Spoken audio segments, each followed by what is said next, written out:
Many of us would have played queen d7 directly. We want to win material, yeah, like queen takes, rook takes, and then you win the h pawn. Should be good enough, yeah.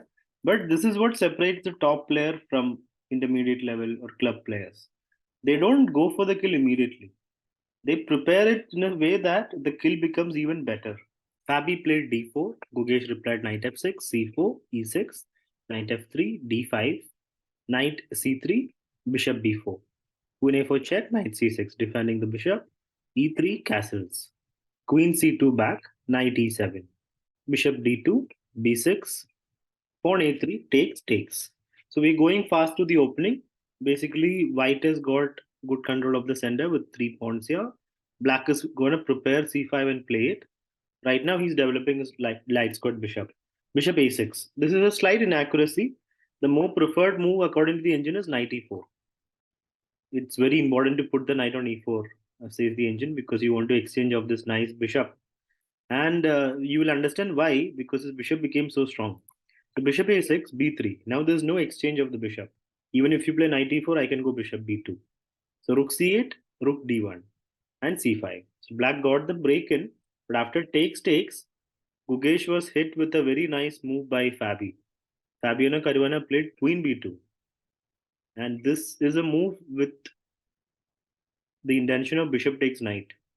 And you can't do much about it because if you play normal move like, let's say, knight g6, then bishop b4 comes. So how else do you defend this? So engine's best option is knight e8, but then it's so much crammed here. So Gugesh could have gone for this without losing much material, but still bishop e2 and bishop b4 takes is coming.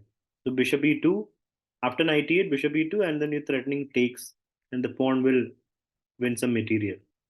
So Gugesh chose queen c8 with some play on the c4 pawn. He's going for central play on the king. But of course, Fabi plays the best move, takes, and takes. And after knight g6, the knight was hanging. h4, a very nice move, activating the rook this way and using the h pawn for the attack. Pawn takes on c4, h5. Knight can move, but he played rook f5 first, kicking the queen away. Queen c3. The engine would have played queen a1, a slightly better option because there would be no pin. And after rook h, when the knight moves rook h4, you can recapture with the piece later on c4. There would be no weakness.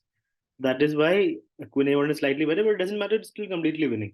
Knight e7 and takes. Pawn f6, blocking the queen off.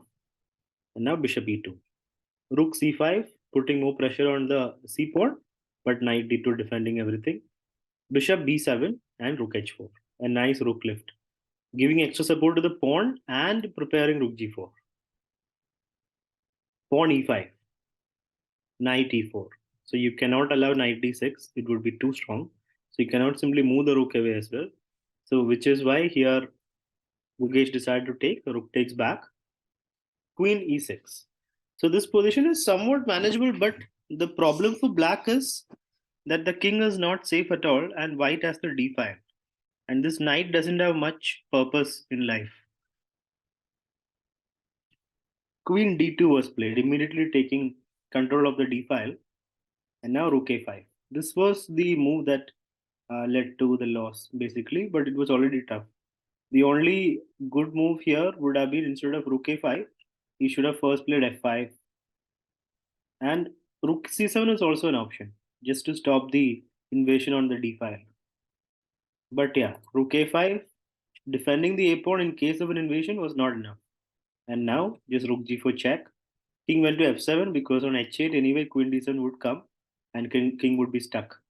So king f7, but now just h6, threatening rook g7. So Gugesh played knight g6. Now king is totally blocked, and now it's time to play c5. So many of us would have played queen d7 directly. We want to win material, yeah, like queen takes, rook takes, and then you win the h pawn. Should be good enough, yeah. But this is what separates the top player from intermediate level or club players. They don't go for the kill immediately. They prepare it in a way that the kill becomes even better. So what is the point of c5? It's a simple pawn sacrifice. What's the point? Rook can take it. You're even allowing the rook to come back to a great square, right? But the point is the c4 square becomes available to the bishop, which will be important later after the queen exchange. So queen d7 takes, king moves, and now you can see this square is available to us. Right now, you can play this if you want, which would allow an exchange sack maybe. So Fabi doesn't go for it. He just goes for the pawn first. A7, rook check, king d2, rook h1, but just rook b4. There was one more option here. Instead of rook a7, there was rook c4 as well. That was the best move here because if rook takes, bishop takes, the position is too dominant. You can just even bring the king up and take the pawn after taking on a7, and you have several ways to win that. Position is too good. But yeah, Fabi goes for rook a7, which is equally not equally good, but yeah, completely winning. Rook check, king d2, rook h1, attacking the problem in the position, the h pawn. But by the time he gets the h pawn, the b pawn is gone, and he comes back, but rook b7, complete control along the seventh rank. And here Gukesh resigned because now you can't take on g2 because it'll be mate. And if you do nothing, white will just play bishop c4 and just get whatever he wants. He can push the pawn till there and then start pushing some of these pawns. And even a very nice idea here is bishop c4, bishop here, e6, and bishop h3, blocking of the rook so that you can do this. So the rook is temporarily defending h1, but that will fall, or there are other ways to win, like pushing the pawn forward as well. Once you get the two rooks on the seventh rank, if you have another piece as well, then the position is gone. It is game over. And Gukesh realized that he resigned. So Fabi gets to just half a point below Abdul Satrov, who's leading the tournament with this win.